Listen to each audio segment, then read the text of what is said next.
Ooh, ooh, oh, oh.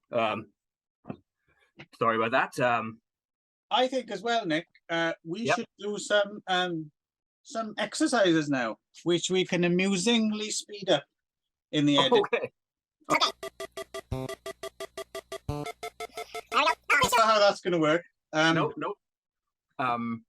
Yes. So, for those of you who are not with it, who are not in the moment, in the now, who are not up to date with the most contemporary of fashions, we are talking about the confessions of. I'm not even going to explain what the show is. I'm going to assume you already know why you're here.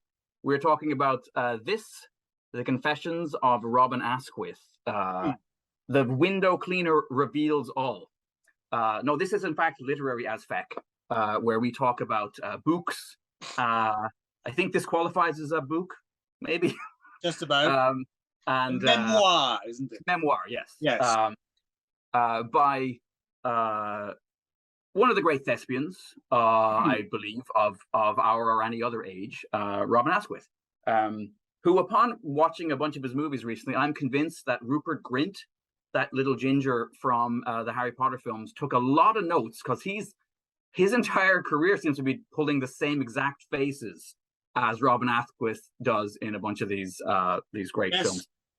I hadn't quite put that together before, but yes, we do need Confessions of a Wizard sidekick, right? Oh yes, Confessions of a Wizard sleeve. Yeah. Okay. Wands at the ready. Like he's gone back to Hogwarts. He can't make it in the real world, so he's like cleaning the windows and looking in and peeking at witches in short skirts bending over and doing things like that. Yes. Somebody, we need to write the script post haste. So basically, this is my choice this week. And basically, over the years, Robin Asquith has come up more than once in conversation between you and I, Clive. Well, with the right demographic, right?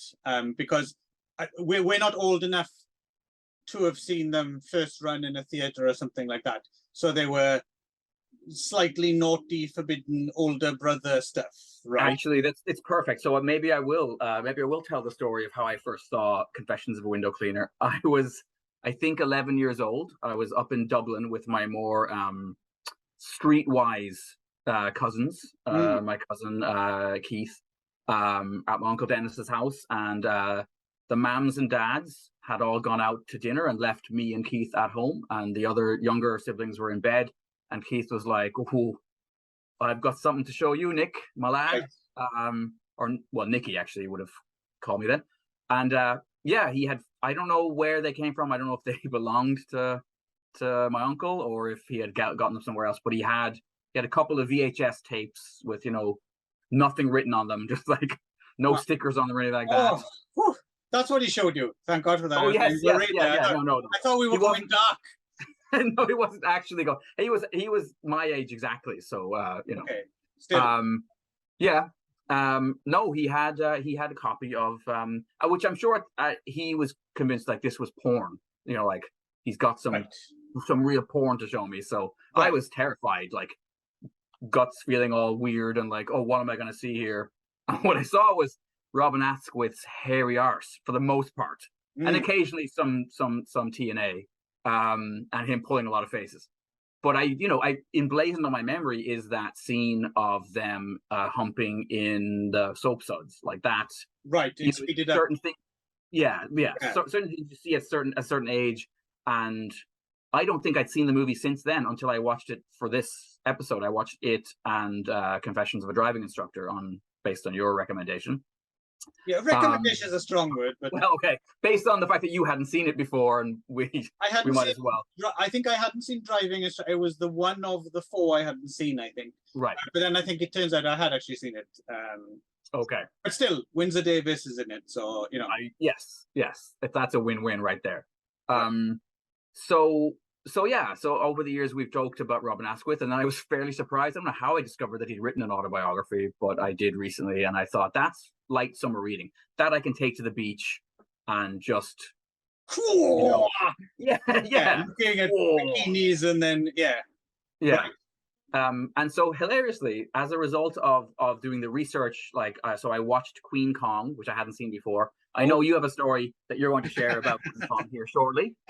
Saw Queen Kong for the first time. I rewatched Confessions of a Window Cleaner, watched Confessions of a Driving Instructor for the first time, and I watched the whole of, although he's only in it for what is apparently like 90 seconds, I watched all of Canterbury Tales, misremembering him as having a much bigger part in the movie.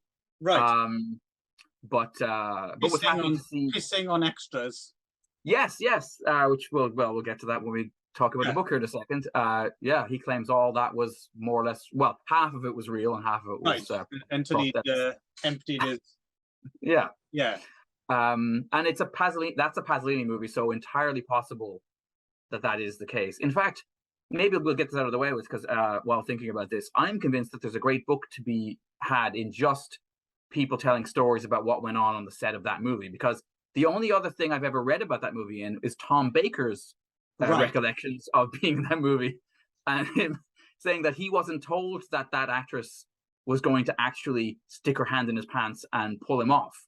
That he had been told that it was like the camera wouldn't be just on his face and it wouldn't be necessary. So he was there trying to eat a punnet of strawberries while getting a vigorous handy from an Italian actress who he was like, what is going on? So yeah, I feel like just between the story that Askwith tells in this book and that one Tom Baker story, there's somebody needs to write the book of the ribald tales of the making of Canterbury Tales. Right.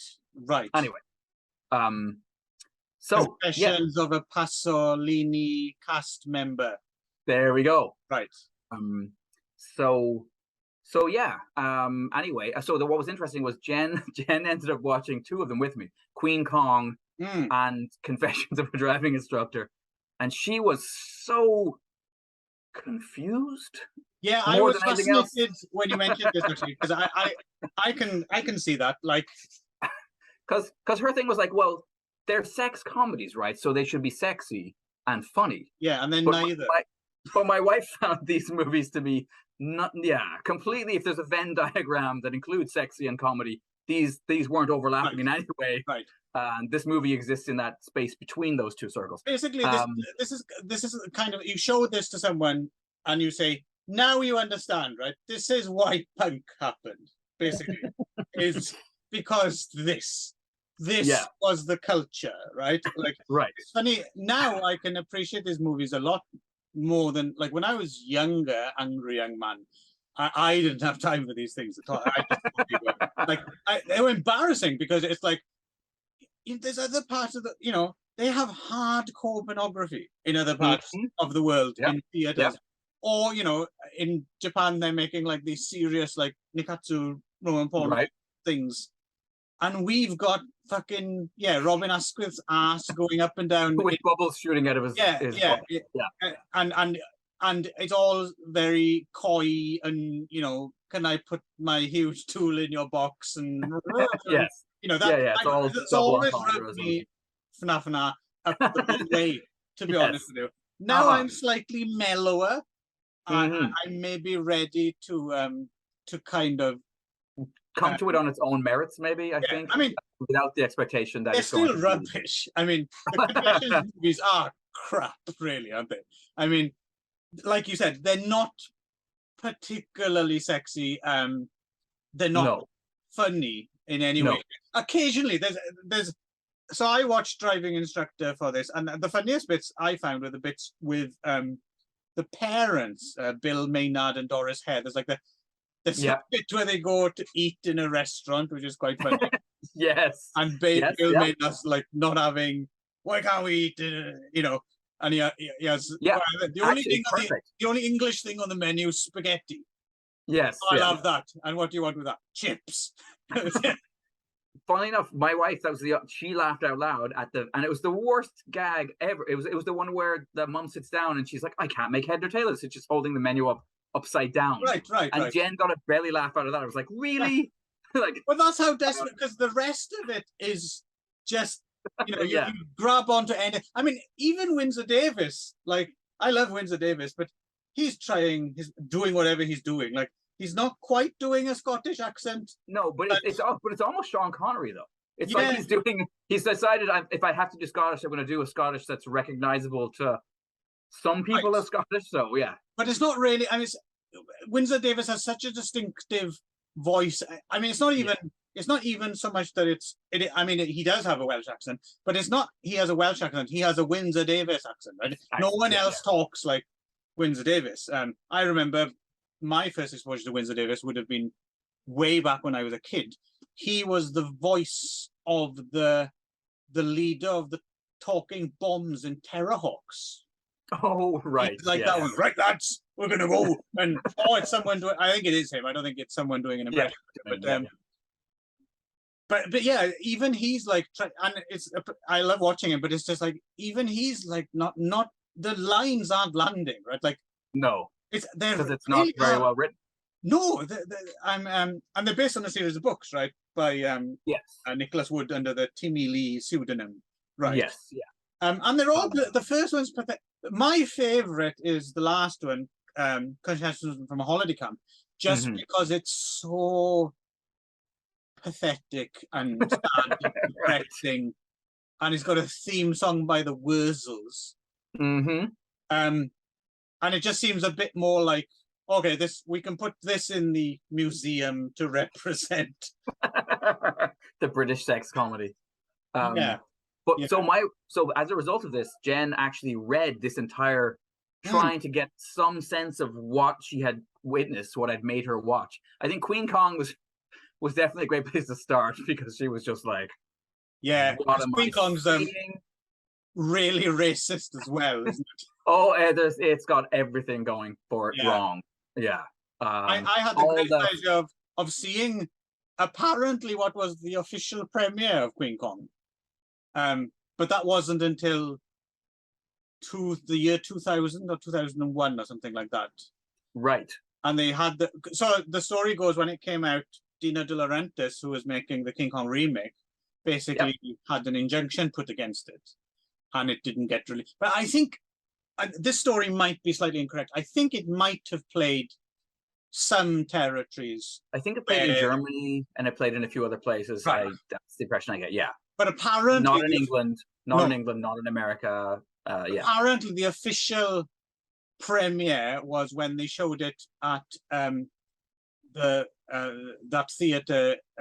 Is it Loft in Shibuya, right? Like, is that did Robin and Rula Lenska, or whatever her name is, show up? No, unfortunately. But the one, so this theater is quite a famous kind of art house theater in Tokyo. Because the theater's at the top of a department store, you could ride the elevator for the entire department store. They painted a big Queen Kong on it, so you rode a Queen Kong elevator up to the theater. Nice. We got free flexi discs of the theme tune by the Orangutans. That's a great song, and that's the best part. Maybe the best part of the movie, actually. Yeah, I think so.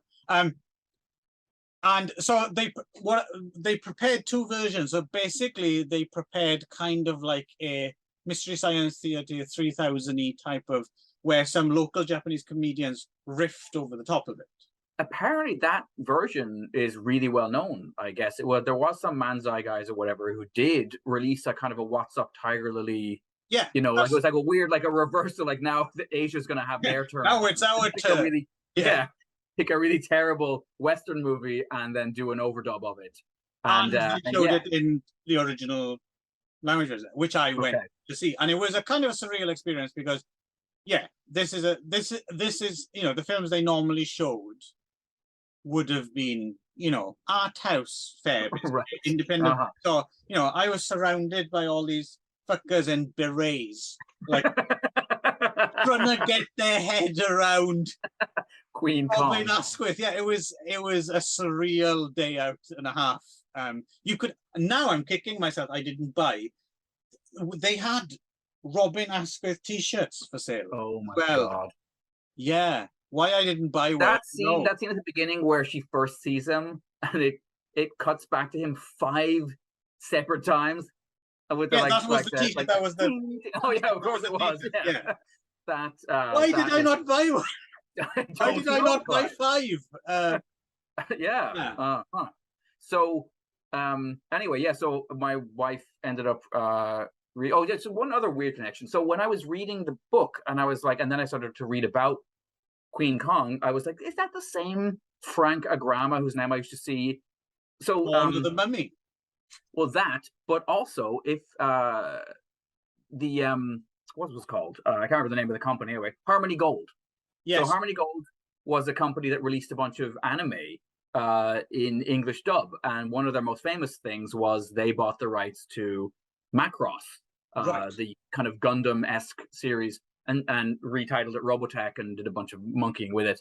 But yeah, his name, because I was obsessed with that show. That was kind of my entry point into anime. So I was like, is this the same? And it is the same Frank Agrama. It is him, yeah. Which is great. So from Queen Kong to Robotech. I also quite like, again, it's not a great film, but I kind of have a fondness for Dawn of the Mummy. I don't know if I've seen the Mummy. I don't think I've seen it. Oh, okay. Yeah, it's mummy zombies attack models and it is actually shot in Egypt as well, because he's an Egyptian. Oh, yeah. You're right. I was sorry when I was reading about him. I read that and I thought, hang on, why have I not already seen this? It jumped right out at me as because it's the right time period as well. Like for something I should have seen. But anyway, back to Robin. I'll say one thing. So I started to read the book, and it begins with him basically getting the job as Timmy Lee in the Confessions of a Window Cleaner movie, right? Which is quite a far way into his career, really. He's done quite a lot of movies, and then it kind of trundles along. And at some point, I started to panic at about the 2/3 mark of the book. I was like, "Oh shit, is he not going to? Is he following up? Is he planning did I miss a prequel volume of this, or is he going to follow it up?"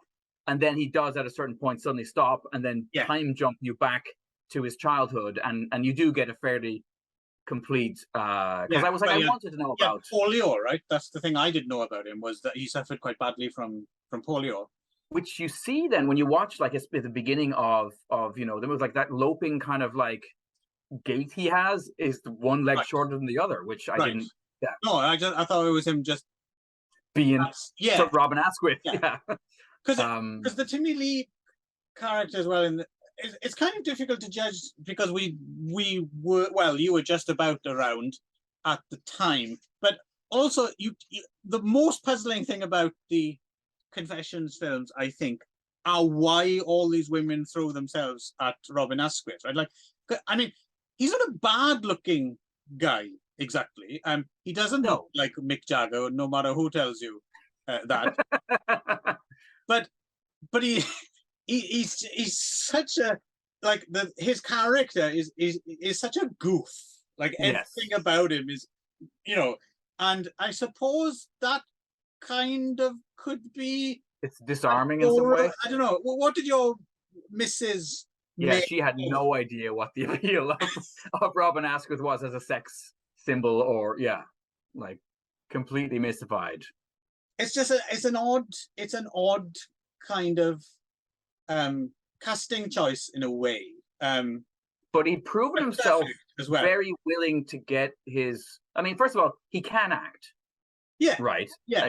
And so that right away you're kind of dealing with you're getting a smaller number of actors who are willing to that can act reasonably well, that are willing to simulate sex or get their willies out on camera, and that goes right back to, I guess, and it's what he never talks about it. He mentions it maybe offhand, but he never really comes back to it, that he did actually, I think, appear nude in his very first film appearance, right at the age of 18 in If for Lindsay Anderson. Yeah, he's nude in that. So I mean, right away, he seems like he's very comfortable stripping off. I mean, I knew he was in If, and of course he turns up again in Britannia Hospital as well.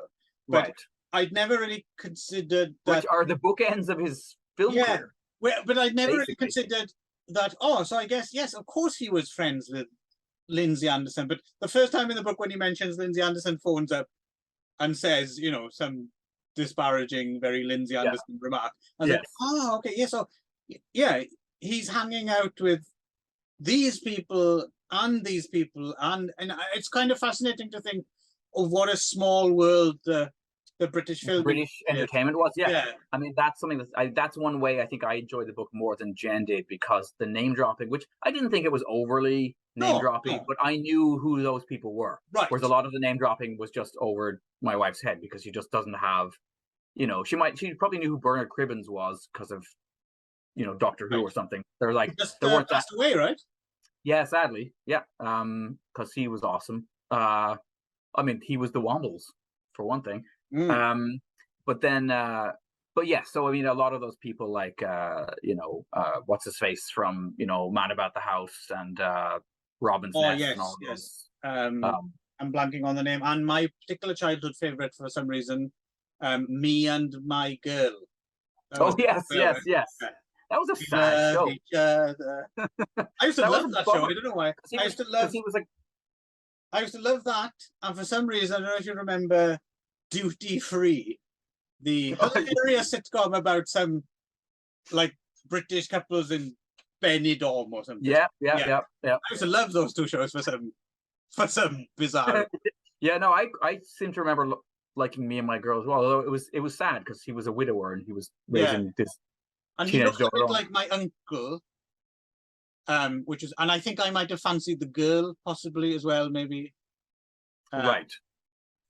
But that whole world anyway of British movie and TV actors of that era, and how they kind of like moved seamlessly between, you know, movies, and then in one case, like, doesn't he lost a job to somebody and then gets the same job playing that part in the movie version of the TV show, you know. And to that point as well, the other thing that's fascinating about the films as well is seeing actresses who you were familiar with later on in life, and then they were like sexy, like sex pot kind of, you know. So in the case of Confessions of a Driving Instructor, you've got, you know, a panty flashing Linda Bellingham as the posh Totti, right, Windsor Davis' daughter, and I'm thinking, no, that's the Oxo Cube mom, right? That's the mum from the Oxo Cube adverts. That's not right. Yes. In a role that almost went to Helen Mirren as well, which is but I mean Helen Mirren, another good example of someone who made that successful transition. Yes, from sex pot, or whatever you want to say, to great actor of her time. But I think, you know, and then it's fascinating for me to see also who shows up, like, in some of those other sex comedies, like people like, it seems, and this comes up in the book, he's like, there is this moment where people, after the first movie's a success, he has friends of his coming and be like, any chance I, you know, including Windsor Davis. Could you? All right there, lovely boy. Any chance of me getting some nookie in one of them Confessions films? Then come on, lovely boy. Yeah, exactly. And then so you end up with, like, one of my favorite actors, John Pertwee, being in Adventures of a Private Dick or whatever it is. You know, like actually having sex at like 60 something after his Doctor Who run and before his Wurzel Dawn. It's like this brief weird window where he's like, you know. And that's one thing I quite like is actually at the beginning of the book, he comes back to his agent a few times and how she's always like just basically telling him to take anything that comes along. Like just work, just do work. Do the work. It's fascinating as well. How like the cast was filled out with older character actors. So there's in the Confessions of a Driving Instructor, Irene Handel. Like turns up as like she's like the if you remember that there was a reality TV show, there was a big hit called Driving School, and there was like it was most famous for having a woman who like took her test like 3,000 times or something. Right. Yes. So she's like the original incarnation of this of this character. But there was a good, I don't know if you ever watched the Fast show sketch TV series from the 90s. Well, they had a recurring character, not, what's his name? Is it Arthur Askey? I think it's Arthur Askey, or is that a real person? Anyway, and he was like a, you know, music hall comedian. Okay. Whose catchphrase is, "Where's me washboard?" And as the series, you know, sketch show, you kind of saw him later on in life. So there's like a sketch like where he does this really serious like Pinter play, which is just utterly depressing, you know. Right. And then later again, there's like a bit. There's a clip of Arthur Askey, you know, towards the end of his career. Yeah, turns up in, you know, Confessions of a Door-to-Door Cucumber Salesman. Right. And that's the thing. Yes, there we go. It is fascinating to see these older comedians and character actors, you know, pop up just one last time, one foot in the grave, to, you know, truly embarrass themselves, or so one of the things the other thing that came through loud and clear to me, I don't know if it did to you, but and definitely to my wife as teachers, is that that poor old Robin certainly had attention deficit disorder as a kid, right? Like all the kid stuff, I was like, wow. And then it's casually mentioned. It's actually in the blurb about him, and then barely mentioned that he held up a post office with a rifle with some of his friends, and in the book he completely glosses over that, and you're like, I would like to know more about that, Robin. Oh, he the way he puts it in the book, it sounds like, you know, oh, you know, remember everyone when they were in school, you know, at some point or another, we all held up a post office with a rifle. Yeah, that is kind of. But it's interesting as well. This seems to be part one of a projected 2-part memoir, right? But I don't think the second one's ever. No, it hasn't come out yet anymore. No, and I'm assuming there's more Ian Botham stuff in that.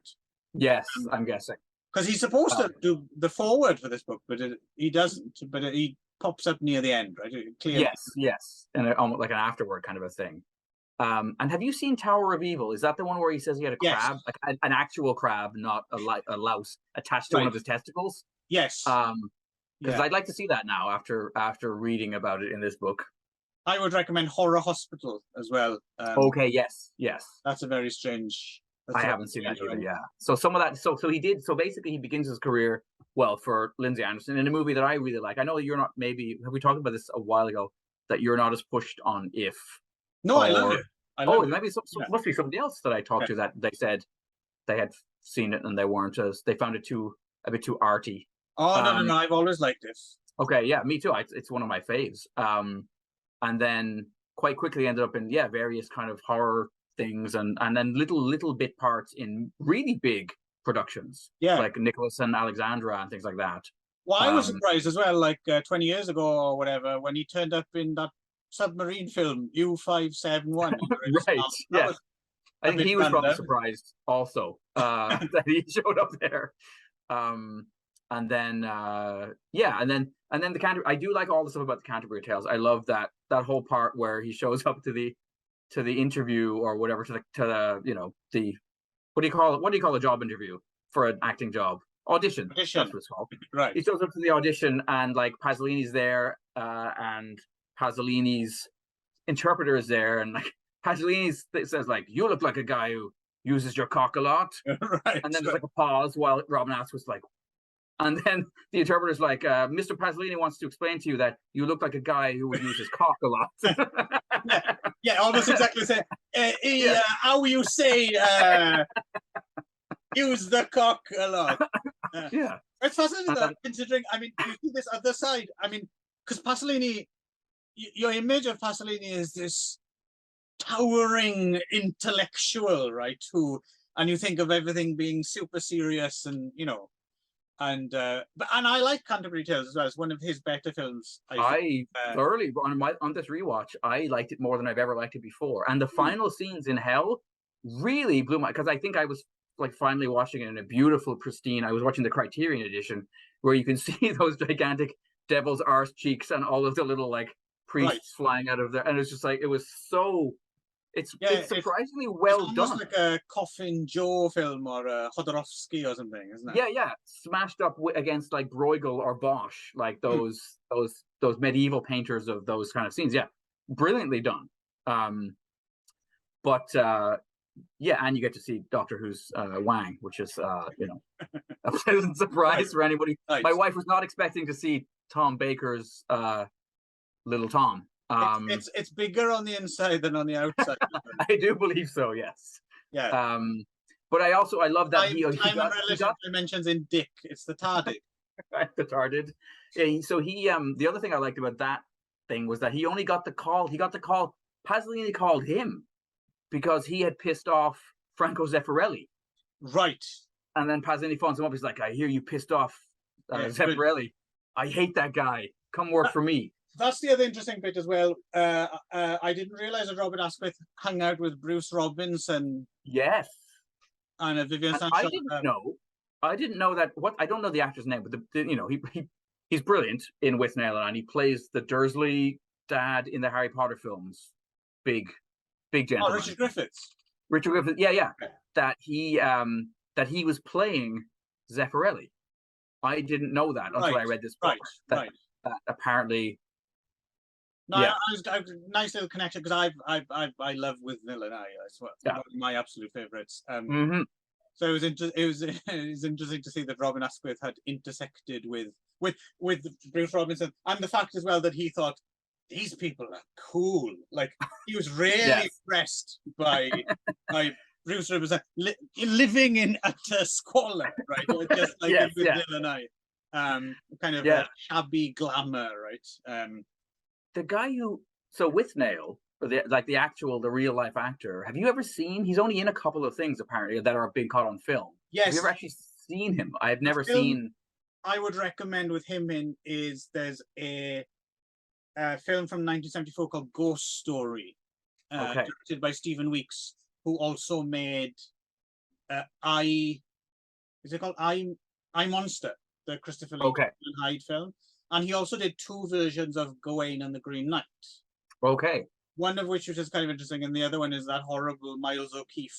I've seen. I've seen that version with Sean Connery as well, right? Yes, I've seen that. Yeah, that's terrible. He used to be on TV a lot when I was a kid in Ireland. The earlier one is more interesting. And Ghost Story is actually pretty good as well.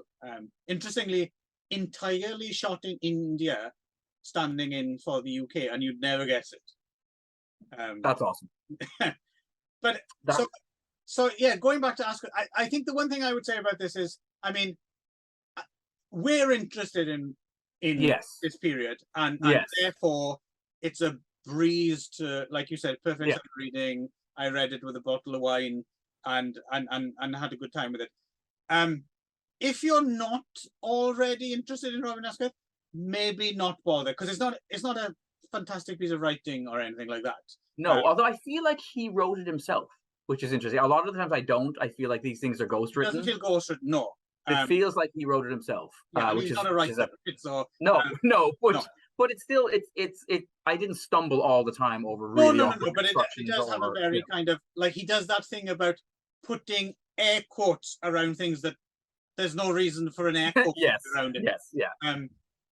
It's written as in the way that people speak rather than write. Yes, yeah. Which very chatty I wouldn't say it's not going to win any awards for no. In any the same way as the confession films aren't, right? But But it is a fun read. But you have to be kind of interested, and a good primer. I sent you the link to this. I don't know if you happen to watch it. There's a good documentary. I did.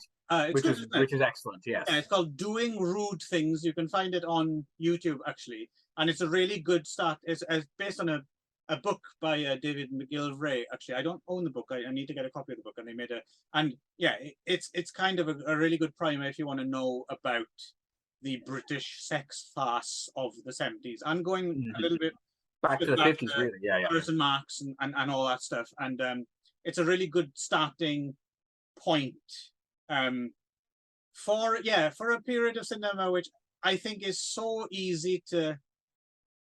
You have to have been born somewhere in the decades around it Yeah.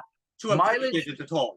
Like, mileage may vary depending on your interest and your I mean, and he does attempt to write the book in a way as though he is Timmy Lee, and so in that way there's a kind of a there's parts where you're like, okay, like there's a lot of, there are lame jokes, there are things that are hand waved away that you're like, oh, I would like to know more about exactly what was going on there. There is the fact that he may have peed all over the actress he was fake humping with in Canterbury Tales, which and there's a lot of bed hopping, right? There's a lot of yes, which you would expect of the 70s, but it's not gratuitous in a way. Like, no, he's not out to like shame anyone. It's not at all. Not at all. Natured, right? No, agreed. The only person who actually comes off as really sketchy, and I assume he's passed away, is Val Guest, the director of the original. Right. Who does seem like a weird old perv. As described by also the director of The Day the Earth Caught Fire and many other Quatermass 2. Okay. Yeah. I thought I knew the name from like non Robin Askwith, and then later on wrote the stage, because that's another weird piece, a whole aside about that there were long running stage adaptations. That stuff was probably the most interesting, because I had no idea that ever happened. Neither did I. They went to places like the jungles of Rhodesia during a civil war. And performed. That's fascinating. Robin Askwith's hair yarse hanging out of a window in the jungle for like guerrilla fighters and stuff. That was totally bizarre. Yeah, I didn't know any of that stuff either, and I'm wondering actually who did. I mean, I was not aware of a touring, stage version of the Confessions films. But it's funny though, because you think about things like later on, because they were all then filmed, right? But all of the, like, Bottom did endless, like Rick Mayall and Ade Edmondson did endless tours as those characters with live shows and right. And similarly used it as a skeleton and ad-libbed the fuck out of it, right? And that's exactly, yes. And he was in a Carry On film too, so I mean he hits those two elements of the British sex comedy. I'm still not quite. I can get my hat on about the Confession films, and to be honest, I like the even lamer rip-offs of the Confession series. Like, right, they're even more sad and depressing and desperate. Dowdy and yes, yeah.